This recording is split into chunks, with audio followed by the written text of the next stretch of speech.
Située à 13 km à l'est de Katmandou, la ville médiévale de Bhaktapur offre un véritable voyage dans le temps. Son calme inquiétant, ses rues pavées de briques rouges, donnent le sentiment d'avoir franchi les murailles d'un lieu hautement gardé. Ancienne capitale royale du XIVe au XVIIe siècle, Bhaktapur, aussi appelé Bagdaon par ses habitants, est un musée vivant de la culture névar. D'ailleurs, les plus vieux d'entre eux ne parlent pas le népali officiel et ont gardé le névari le plus pur de toute la vallée.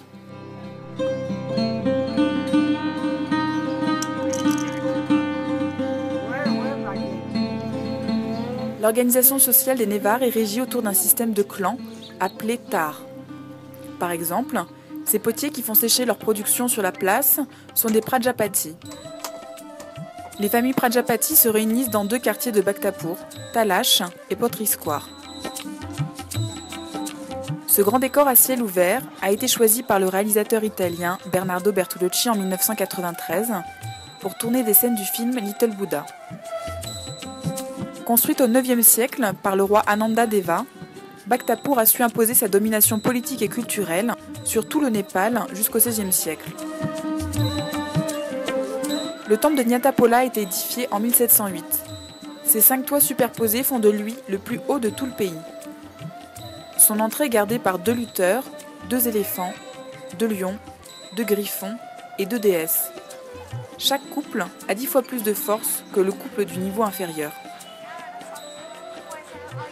L'accès y est donc limité, comme celui de la ville, où le visiteur devra payer un droit d'entrée de 1200 roupies, soit 11 €. Une somme justifiée quand on voit les travaux de restauration entrepris dans la ville. À terme, Bhaktapur devrait retrouver son allure originelle. Rue entièrement pavée de briques rouges, monuments restaurés et suppression de la circulation au centre-ville.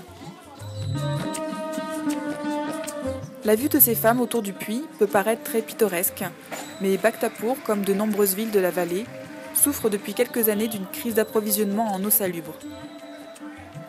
Les Népalais vivent des hivers de plus en plus secs et le niveau d'eau des nappes phréatiques baisse de 2,50 m par an. Chercher l'eau au robinet local est devenu l'épreuve quotidienne de toutes ces femmes qui attendent parfois des journées entières pour s'approvisionner. L'eau de la vallée provient du bassin de la rivière de Bagmati qui comporte 7 cours d'eau. Les précipitations étant imprévisibles, la crise de l'eau est devenue un problème que les politiques ne semblent pas vouloir considérer comme une priorité.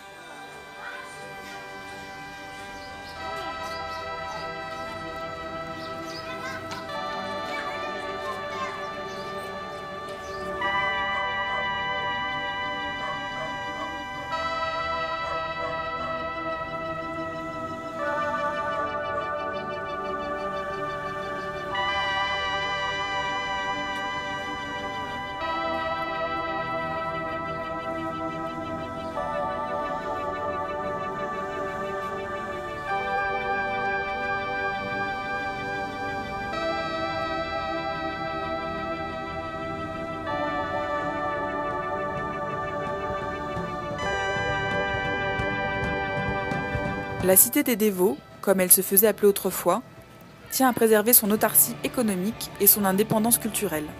Elle sera certainement l'un des derniers bastions de la culture névar, qui se noie peu à peu dans le courant de la modernité.